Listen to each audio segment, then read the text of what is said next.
Welcome. So in this video, I'm gonna teach you or show you how to log out of all devices on Instagram.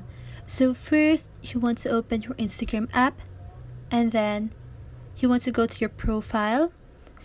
You just need to make sure that this is the right account, and then you want to click these three little lines on the upper right side of your screen, and then click on settings, and then you want to click account center, and then after that you just want to click password and security, and then click where you are logged in, and then here there's all of your accounts, so just want to click on a specific account, and then here is where you are logged in.